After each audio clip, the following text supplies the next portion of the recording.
Inversely proportional, তাহলে এর value হবে 0 eV। এবার ভাবো এটা -13.6, -13.6 বড় না 0 বড়? 0। তাহলে যত উপরের দিকে যাচ্ছ তত হায়ার এনার্জির দিকে যাচ্ছ। এবার এখানে ধরো n = 1, গ্রাউন্ড স্টেটে কোনো একটা ইলেকট্রন আছে, আমি বাইরে থেকে এনার্জি দিলাম, বোঝাবো সবগুলো, বাইরে থেকে এনার্জি দিলাম, যে এনার্জি দেবো তাইও খাবে না, কিন্তু যে এনার্জি দেব, শুনে রাখো, এক্ষুনি এরপরে বোঝাবো, তাইও খাবে না। এমন নয় যে রাস্তা দিয়ে যাচ্ছে যা দিলেন তাই খেয়ে নিল। ও একদম চয়েস করা খাবার খায়, ও বলবে বিরিয়ানি খাবো তো বিরিয়ানি খাবো, অন্য কিছু খাবো না। কি ও কত এনার্জি খাবে এদিকে দেখো, কত 10.2 খাবে, হ্যাঁ কি নয়? হ্যাঁ স্যার। অথবা অথবা এখান থেকে এখানে যদি জাম্প করে তাহলে -13.6 থেকে 1.51 বাদ দিলে যে এনার্জিটা হবে ততটা খাবে। অথবা এটা থেকে এর পরের লেভেল -0.8 ছিল, এটা গ্যাপ বাদ দিলে যেটা হবে সেই ততটা খাবে। ও ছাড়া অন্য কোনো ভ্যালু, ধরো 5.4 eV দিলাম, 5.4 eV -13.6 এর সাথে 5.4 অ্যাড করো, দেখো এর মাঝখানে কিচ্ছু আসবে না। তার মানে ও এখান থেকে গিয়ে মাঝখানে কোথাও থাকবে না, ও যাবে না। তাহলে ওই এনার্জি দিলে, তাহলে সব এনার্জি খায় না, কিছু পার্টিকুলার এনার্জি, সেই এনার্জি দিলে ও এখান থেকে এবার বুঝবে কোন লেভেলে জাম্প করবে। যদি 10.2 দাও তাহলে এখানে জাম্প করবে। যদি এটার এটার মধ্যে যে গ্যাপ কত হয় 1.51, 13.6 কত হয় 1.5 ই ভাবো, 1 2 12.1 নাকি? তাহলে 12.1 যদি দাও তাহলে 1 থেকে 3 এ চলে যাবে। এবার এখানে গিয়ে ও এক্সাইটেড স্টেটে আছে, তখন এবার ও ওই এনার্জিটা আবার রেডিয়েট করবে, করলে আবার নিচে গ্রাউন্ডে ফিরে আসবে। বলো বুঝলে কিনা?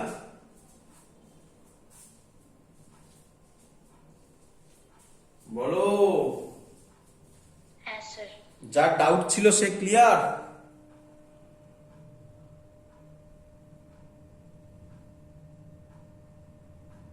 কার ছিল রে ডাউট? সে আছিস না ঘুমিয়ে পড়েছিস? ঘুমিয়ে পড়েছে মনে হয়। চলো যাই হোক, সে দেখে বলবে, ইউটিউবে ভিডিও দেখে বলবে বুঝেছো কিনা। চলো লেখো এবারে drawbacks in Bohr model. Drawbacks of Bohr model. Bohr মডেলের drawbacks.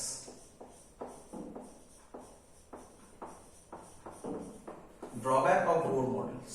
Number 1, only applicable for hydrogen like atom. Clear? Sir. হ্যাঁ বলো। স্যার বলছিলাম ইলেকট্রন কি সব ডাউন স্টেট থেকে জাম্প করতে পারে? ও ফার্স্ট স্টেট থেকে সেকেন্ড স্টেটে জাম্প করতে কি বলতে পারবে না? নিঃসন্দেহে পারবে, কেন পারবে না? নিঃসন্দেহে পারবে। ঠিক আছে স্যার। ক্লিয়ার? থার্ড থেকে ফোর্থে যেতে পারে, থার্ড থেকে ফিফথে যেতে পারে। প্রবাবিলিটি মানে পারমুটেশন কম্বিনেশন হবে নাকি রে? হ্যাঁ স্যার। তো আসবো, এটা নিয়েও একটা ভালো অঙ্ক দেবো। এটা বলে নি, ড্রব্যাক বলে একটা অঙ্ক দেবো, তারপরে এক্ষুনি আজকেই করবো, সব স্পেকট্রাম গুলো সব আজকেই করবো, একসাথে পুরো জায়গাটাকে শেষ করবো। চলো আচ্ছা শুনে নাও, it only applicable for hydrogen like atom. Clear? সবার বোঝা গেছে? এতক্ষণ ধরে চেঁচামেচি করছিলাম। Lithium plus plus hydrogen like না হাইড্রোজেন লাইক নয়?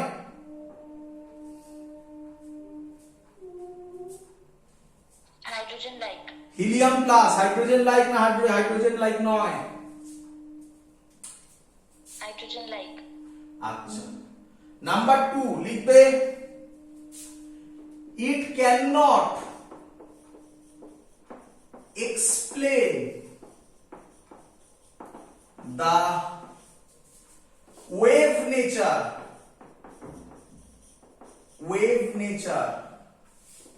of electron. It cannot explain the wave nature of electron. কে বলবে কে ওয়েভ নেচার অফ ইলেকট্রন কে প্রুফ করে, কোন এক্সপেরিমেন্ট, কে বলবে?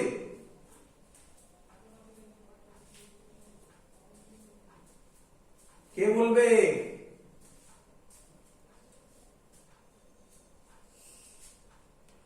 ডেভিসন জার্মার, গল্প বললাম মনে নেই? ডি ব্রগলি হাইপোথেসিসের ওখানে পরীক্ষায় কোশ্চেন গুলো আসবে, ভালো করে পড়ো। ডেভিসন জার্মার এক্সপেরিমেন্ট করেছিল wave nature of electron, but এটা ওয়েভ নেচার অফ ইলেকট্রন কে এক্সপ্লেন করতে পারে না। Number 3, it cannot explain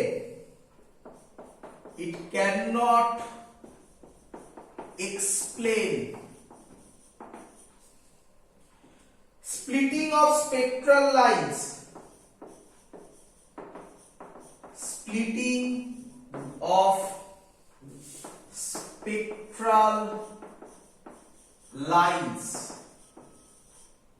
in E field মানে হচ্ছে electric field, in B field মানে হচ্ছে ম্যাগনেটিক ফিল্ড। ম্যাগনেটিক ফিল্ড বা ইলেকট্রিক ফিল্ড দিলে স্পেকট্রাল লাইনস ভেঙে যায়। কেন ভেঙে যায় সেটা বোরস থিওরি এক্সপ্লেন করতে পারে না। আচ্ছা, আরেকটু দেখতে, splitting of spectral lines in electric field, এটাকে বলা হয় স্টার্ক এফেক্ট। স্টার্ক এফেক্ট আসবে না পরীক্ষায়, জাস্ট বলে রাখছি। আর এটাকে বলা হয় ম্যাগনেটিক ফিল্ডে জিম্যান এফেক্ট। পরীক্ষায় আসবে না, বলে রাখলাম, জাস্ট তুমি ড্রব্যাক লিখবে। আরেকটা যোগ করে দিতে পারো এখানে, ইট ক্যান নট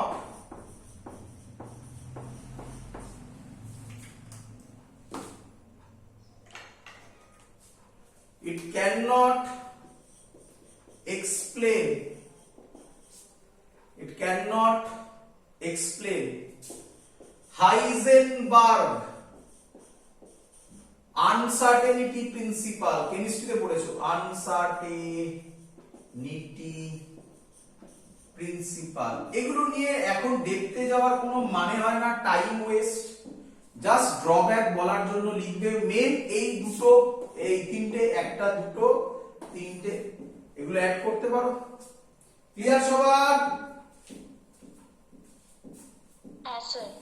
পরীক্ষায় থিওরিতে লিখতে দেবে write down the drawbacks of Bohr's theory, আর অলরেডি করানো হয়ে গেছে write down the drawbacks of Rutherford model. Rutherford মডেলের ড্রব্যাকটা বেশি দেয়, তো এগুলো সব করানো হয়েছে তোমাদের। চলো এবার, আচ্ছা এই যে ড্রব্যাক গুলো লিখলাম তার মধ্যে একটা পয়েন্ট পড়ছে, দেখো স্পেকট্রাল লাইন্স। স্পেকট্রাল লাইন্স মানে কি স্যার? এবার আমরা তাহলে শুরু করব স্পেকট্রাম মানে কি।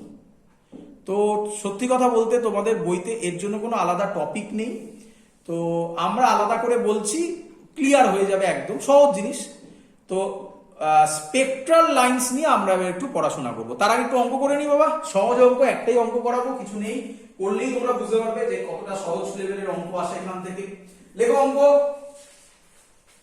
ফার্স্ট অঙ্ক আজকে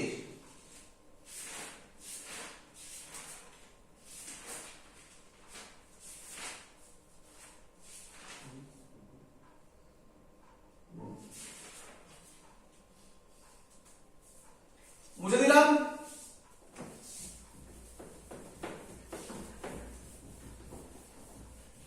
এরকম কোশ্চেন দেয়, find the kinetic energy of an electron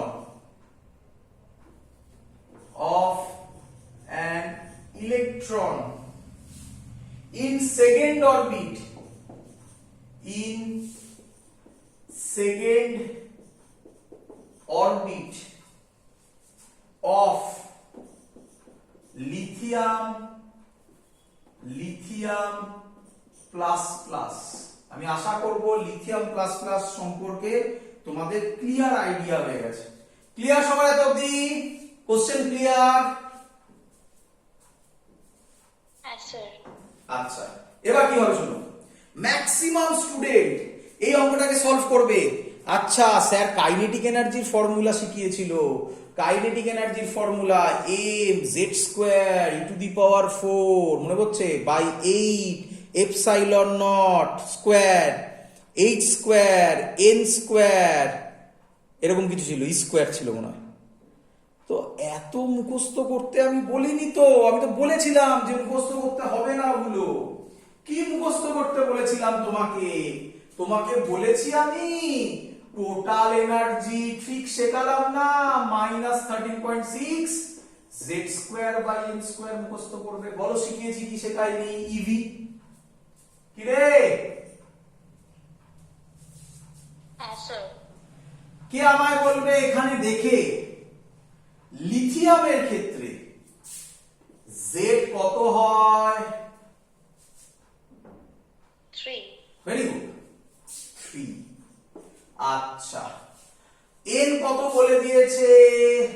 second orbit, তার মানে এর জায়গায় 2 বসাবো।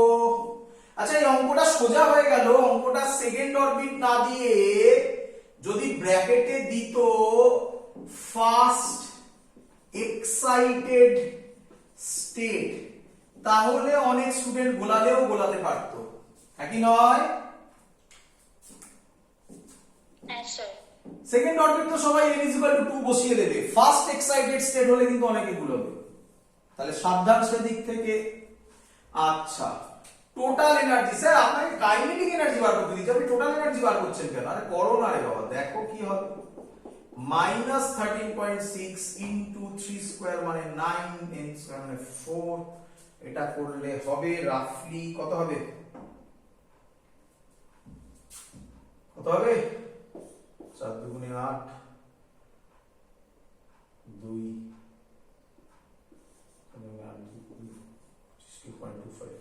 -13.6 ইনটু 2.25 ইভি। ক্লিয়ার? এত অবধি ক্যালকুলেশন করে নেবে কি আছে। ক্লিয়ার?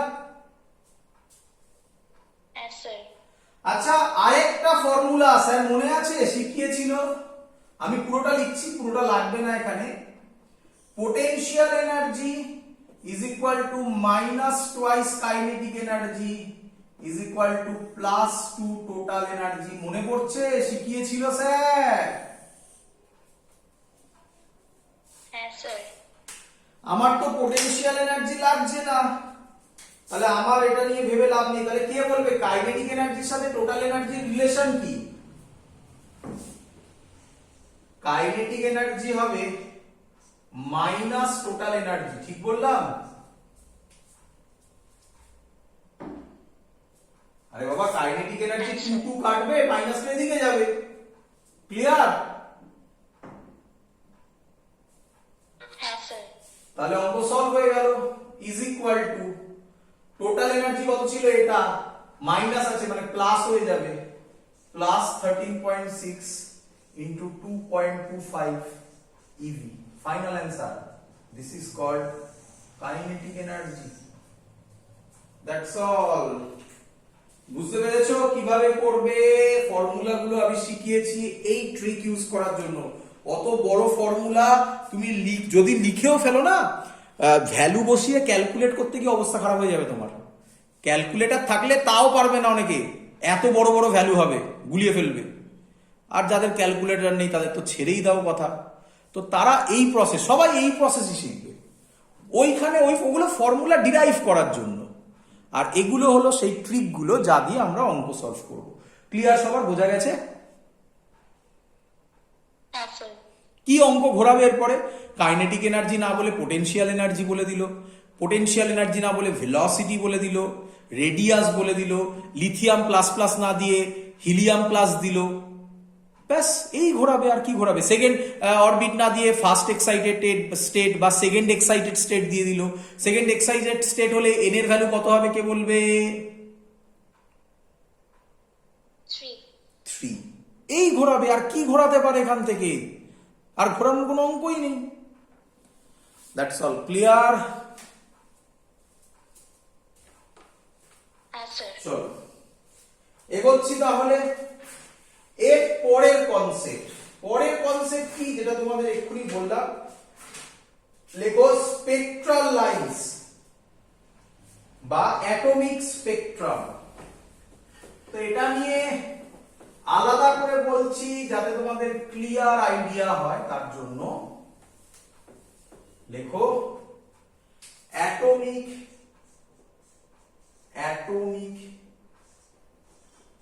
স্পেকট্রাম।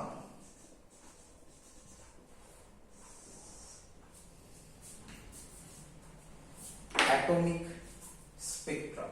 চলো করি, বলি। Answer. আচ্ছা, অ্যাটমিক স্পেকট্রাম মানে কি? দেখলে খানিকক্ষণ আগে লিখেছিল ড্রব্যাক অফ রাদারফোর্ডে, ড্রব্যাক অফ বোরসে। আচ্ছা মনে করে দেখো তোমরা, ড্রব্যাক অফ রাদারফোর্ডেও ছিল যে ড্রব্যাক অফ রাদারফোর্ড ছিল অ্যাকচুয়ালি রাদারফোর্ডের কনসেপ্ট ওয়াইজ কন্টিনিউয়াস স্পেকট্রাম হচ্ছে, বাট অ্যাকচুয়ালি আমরা যেটা পাই সেটা হচ্ছে ডিসক্রিট স্পেকট্রাম। সেটা কেন সেটাও এখানে ক্লিয়ার হয়ে যাবে। দেখো আগে স্পেকট্রামকে দুভাগে ভাগ করা হয়। একটাকে বলা হয় এমিশন স্পেকট্রা,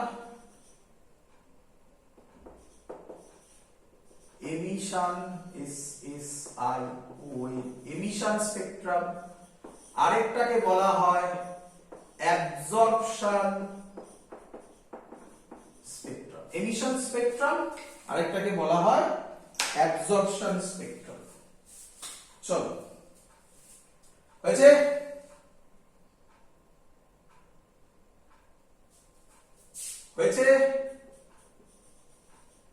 Answer. আমরা পড়ছি এমিশন স্পেকট্রাম। এত কিছু লাগবে না পরীক্ষায়, এসব যা বলছি গল্প হিসাবে মনে রাখো, পরীক্ষায় আসবে না। দাঁড়াও একটু ওয়েট করো, পেনের কালি শেষ হয়ে গেছে, যেটা ইউজ করছি সেটাতেই কম পড়ছে, একটু পেনের কালি ভরে নি, দাঁড়াও। চলো শুরু করছি। Emission spectrum. এমিশন স্পেকট্রাম মানে হচ্ছে, ধরো একটা গ্যাস আছে, ধরো একটা কন্টেনারে কিছু গ্যাস নিয়েছো। ক্লিয়ার? Answer. এটাকে কোনোভাবে হিটেড করেছো, হিটেড করো বা ইলেকট্রিক কারেন্ট পাঠাও তার মধ্য দিয়ে, যাই করো না কেন, এটাকে এক্সাইট করেছো বা এর মধ্যে এনার্জি দিয়েছো। ক্লিয়ার? এভাবে লিখে দিই, এনার্জি গিভেন। ক্লিয়ার? Answer. যদি তুমি এখানে এনার্জি দাও তাহলে কি হবে দেখা যাচ্ছে কি, এটা এক্সপেরিমেন্ট বলছি। দেখা যাবে এখান থেকে একটা ওয়েভলেন্থ বেরোয়, একটা লাইট বেরোয়। আচ্ছা এই লাইট যে চোখে দেখা যাবে এমন মানে নেই, চোখে দেখা যেতে পারে নাও যেতে পারে, চোখে দেখা যেতে পারে নাও যেতে পারে। কেন বললাম দেখতে পাবে। এখান থেকে একটা রে বেরোয়, সেটাকে তুমি প্রিজমের মধ্য দিয়ে পাস করাও, তাহলে অনেকগুলো পোর্শনে ভেঙে যাবে। এখানে একটা স্ক্রিন রাখো, এই স্ক্রিনের মধ্যে তুমি যেটা দেখতে পাবে তারই নাম স্পেকট্রাম। রে অপটিক্সে তো পড়েছিলাম, বলো বুঝলে কিনা? Answer. চলো এটাকে যদি আমরা একটা ফটোগ্রাফিক প্লেটে ফেলি তাহলে কি দেখবো? দেখবো এখানে কিছু স্পেকট্রাম আছে, এখানে কিছু আছে, আবার এখানে কিছু আছে, আবার এখানে কিছু আছে। মানে গ্যাপের মধ্যে কোনো সিমিলারিটিস নেই, মানে কন্টিনিউয়াস নয়। এটাকে বলা হয় ডিসক্রিট স্পেকট্রাম।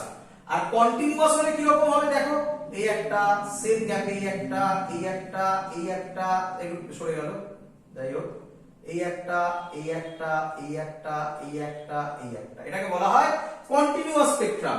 এটা আমরা যা পাচ্ছি এখানে একটু এরকম পেলাম, এটা ডিসক্রিট স্পেকট্রাম। বলো বুঝতে পারছো কিনা? হ্যাঁ স্যার। আচ্ছা, কোশ্চেন হলো কেন এরকম হলো, কেন, কি কারণ যার জন্য ও এসব ঘটনা ঘটালো, তারও ক্যালকুলেশন তোমরা দেখতে পাবে, সুন্দর জিনিস হবে। অ্যানসার, তাহলে এটা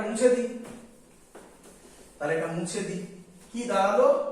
নাম্বার 1 পয়েন্ট, অন হিটিং, এই পয়েন্টগুলো লিখে রাখবে। Electron absorbs energy and jump to higher energy level. মনে পড়ে তোমাদের এই লেভেল ছিল? মনে পড়ছে? হ্যাঁ স্যার। এটা -13.6 ছিল, এটা -3 পয়েন্ট কত ছিল? 13.6 বাই 4, 3 4 12, অ্যাকচুয়ালি 3.4, হ্যাঁ -3.4, এটা -1.51 ছিল, এটা -0.8 ছিল। মনে পড়ছে? আরো হয়, আর কত করব? তাহলে on hitting electron energy absorb করলো, যেটা বলেছিলাম আমি আগে, and jump to higher energy level, কোন একটা হায়ার এনার্জি লেভেলে চলে গেল। Number 2, electrons are very unstable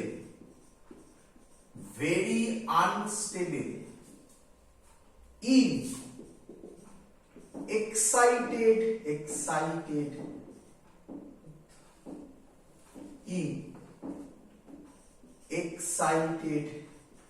state. কি বলছে?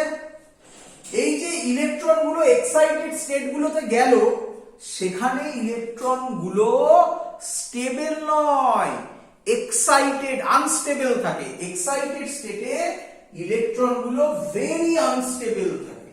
ক্লিয়ার? হ্যাঁ স্যার।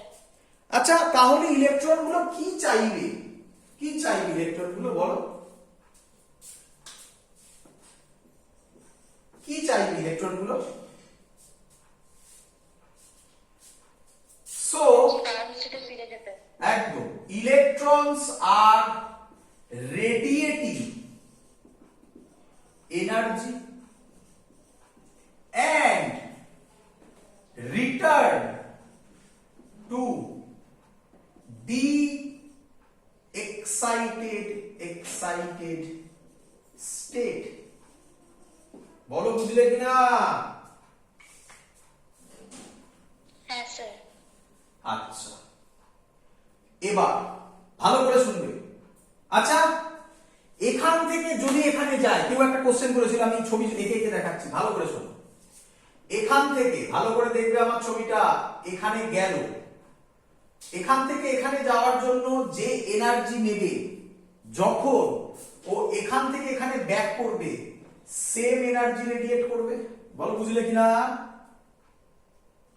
হ্যাঁ স্যার। আচ্ছা, ভালো করে শুনবে।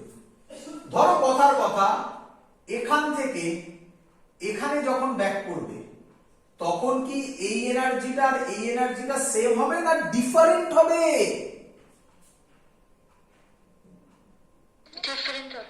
ডিফারেন্ট হবে। কেন? এনার্জি গ্যাপ তো আলাদা।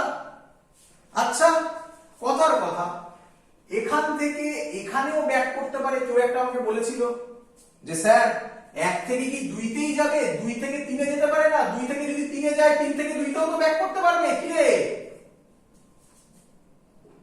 হ্যাঁ স্যার। তাহলে এই যে এনার্জিটা হবে, এটা আর এগুলোর মধ্যে কোনো সিমিলারিটিস থাকবে না। তাহলে স্পেকট্রাম গুলো কন্টিনিউয়াস হবে না ডিসক্রিট হবে? ডিসক্রিট হবে। That's the answer. কেন ডিসক্রিট হয়েছিল এটাও বলে দিল। এর জন্য নোবেল পেয়েছিল বোরস, এর জন্য নোবেল পেয়েছিল এই এক্সপ্লানেশনের জন্য। ক্লিয়ার সবার? হ্যাঁ স্যার। আচ্ছা, আরেকটা কথা বলছে। কি বলছে? এটার নাম দিলাম n1, এটার নাম দিলাম n2। তাহলে বলছে যে এনার্জিটা রেডিয়েট করবে সেই এনার্জিটা হবে En2, মানে এদের দুজনের গ্যাপ, এনার্জির গ্যাপ, এটা তো বললামই, is equal to hc by lambda. তোরা জানিস এনার্জির ফর্মুলা hc বাই ল্যামডা হয়, সেখান থেকে আমরা ল্যামডা ক্যালকুলেট করব। ক্লিয়ার? হ্যাঁ স্যার। তো এই হলো এমিশন স্পেকট্রার এক্সপ্লানেশন। এবার যেটা আমাদের কাজে লাগে খুব, সেটা আগে বলি। আচ্ছা, তোকে ল্যামডা বার করার অনেকগুলো টেকনিক আছে, এই ল্যামডা এখান থেকে ক্যালকুলেট করতে হবে। তো ল্যামডা বার করার অনেকগুলো টেকনিক আছে, একটা একটা করে টেকনিক শেখাবো। সবকটা টেকনিকই তোমাকে মনে রাখতে হবে, তার মধ্যে কোনোটা শর্টকাট হবে, কোনোটা শর্টকাট হবে না, বাট টেকনিকগুলো শিখে রাখতে হবে। করছি, তাহলে এবার আমরা কনসেন্ট্রেট করব অনলি 4 পয়েন্ট, এই নাম্বার 4 পয়েন্ট আর কি। বুঝে দিই? হ্যাঁ স্যার। চলো একটা কোশ্চেন লেখো আগে, কোশ্চেনটা দিয়ে বোঝানো যায়, সুবিধা হবে। কোশ্চেনটা হচ্ছে find the energy and wavelength of a photon. Energy and wavelength of a photon emitted when an electron emitted when an electron in hydrogen atom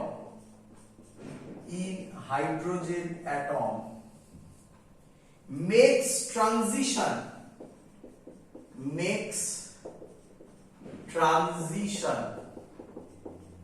from ground state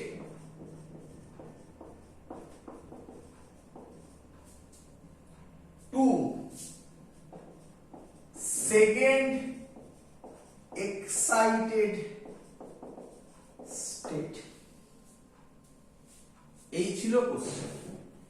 আচ্ছা, এটা ছিল সিবিএসসি স্যাম্পল পেপারের কোশ্চেন, আগের বছরের CBSE sample পেপারের কোশ্চেনটা করব। Question clear? হ্যাঁ sir. Find the energy and wavelength of a photon emitted when an electron in hydrogen atom makes transition from ground state to second excited state। প্রচুর student তো এটা পড়ার পর বলে স্যার অঙ্কটা করব কি, কোনো তো ডেটাই দেওয়া নেই। আরে বাবা, ডেটা দেওয়া আছে প্রচুর, আমি বলেছি তোমাকে মুখস্থ রাখতে হবে। কি অ্যাটম বলেছে?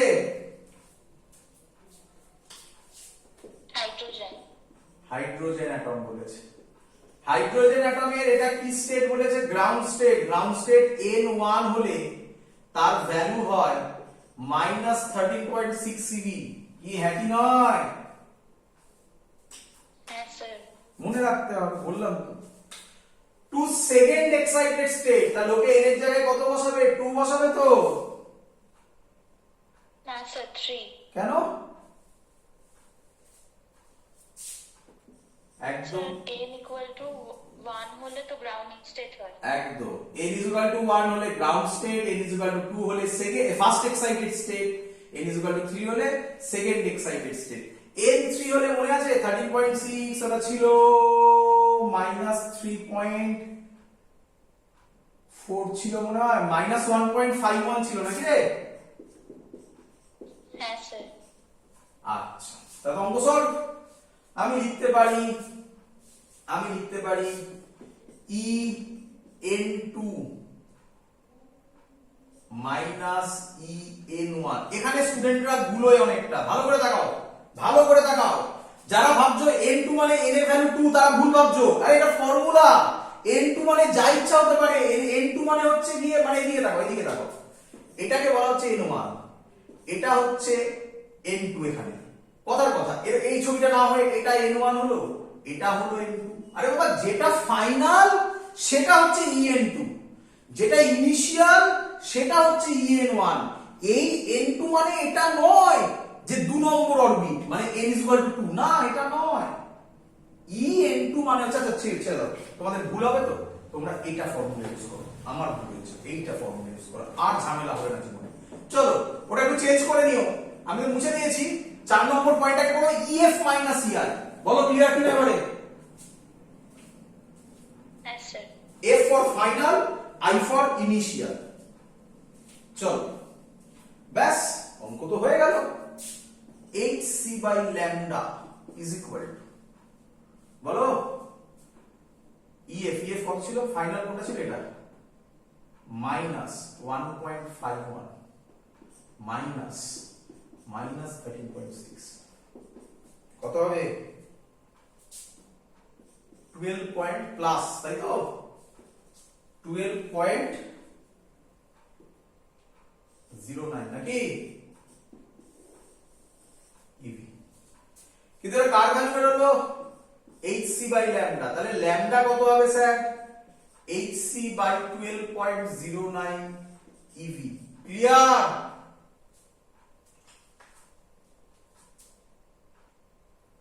কি রে,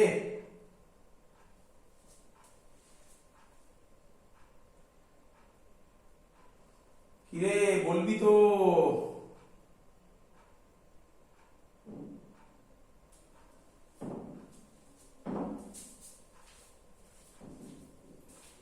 এত অবধি ক্লিয়ার সবার? হ্যাঁ স্যার।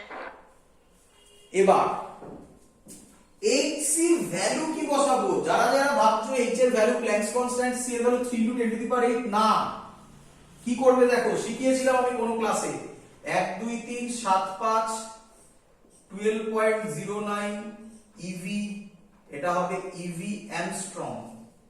আমি অন্যান্য জায়গায় কখনো এটাও বলে থাকতে পারি hc এর ভ্যালু 1240 ইভি ন্যানোমিটার। ভালো করে অবজার্ভ করো, ন্যানোমিটারে যদি হয় তাহলে একটা ভ্যালু কম হয়, তাহলে হয় 1237। আরে 37 যা 40 কি চিন্তা করা হবে, তাই ন্যানোমিটারে হলে 1240 ইভি ন্যানোমিটার, আর অ্যামস্ট্রং এ হলে 12405 করতে পারো, কোনো আপত্তি নেই। 375 405 কিছু চেঞ্জ হবে না, 405 বা 375 ইভি অ্যামস্ট্রং। ক্লিয়ার? হ্যাঁ স্যার। রাফলি ক্যালকুলেট করে দেখো 1024 অ্যামস্ট্রং এর কাছাকাছি ভ্যালু আসবে।